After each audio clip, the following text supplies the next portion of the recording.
Hello everyone, it's me Uncle John. Today I am going to read S5 5017 Magic Treehouse number 1 Dinosaurs Before Dark Mary by Mary Pope Osborne.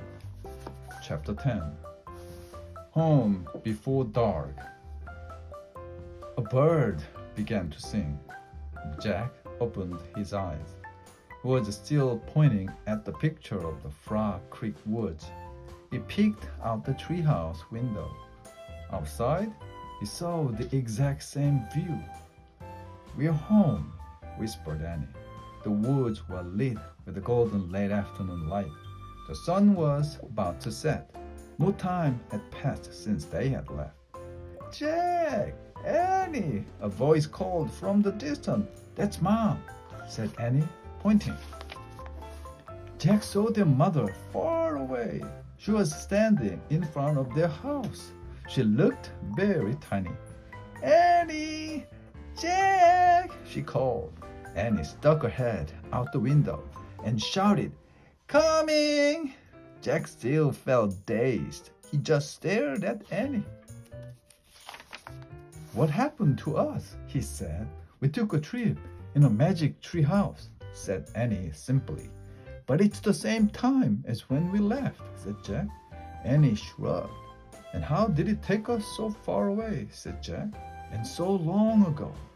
You just looked at a book and said you wished we could go there," said Annie. "And the magic tree house took us there." "But how?" said Jack. "And who built this magic tree house? Who put all these books here?" "A magic person, I guess," said Annie. "A magic person? Oh, look," said Jack. "I almost forgot about this." He reached into his pocket and pulled out the gold medallion. "Someone lost this back there in Dinosaur Land. Look, there's a letter M on it." Annie's eyes got round. "You think M stands for magic person?"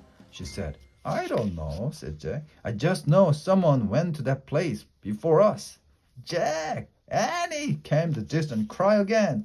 Annie poked her head out the window.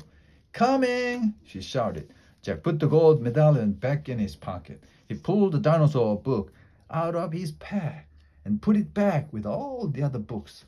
Then he and Annie took one last look around the treehouse.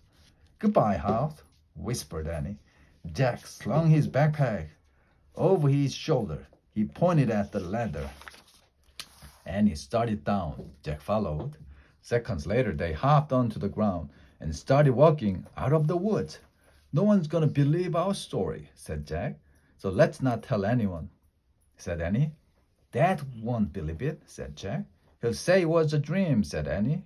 "Mom won't believe it," said Jack. "She'll say it was pretend." "My teacher won't believe it," said Jack. "She'll say you're nuts," said Annie. "We better not tell anyone," said Jack. "I already said that," said Annie.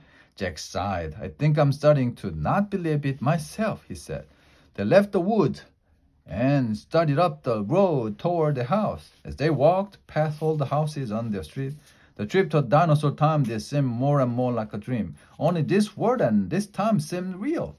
Jack reached into his pocket. He clasped the gold medallion. He felt the engraving of the letter M. It made Jack's fingers tingle.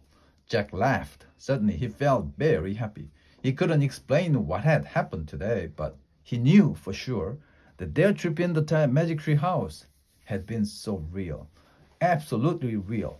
"Tomorrow," Jack said softly, "we'll go back to the woods." "Of course," said Annie. "And we'll climb up to the tree house," said Jack. "Of course," said Annie. "And we'll see what happens next," said Jack. "Of course," said Annie. "Race you?" And they took off together, running for home. The end.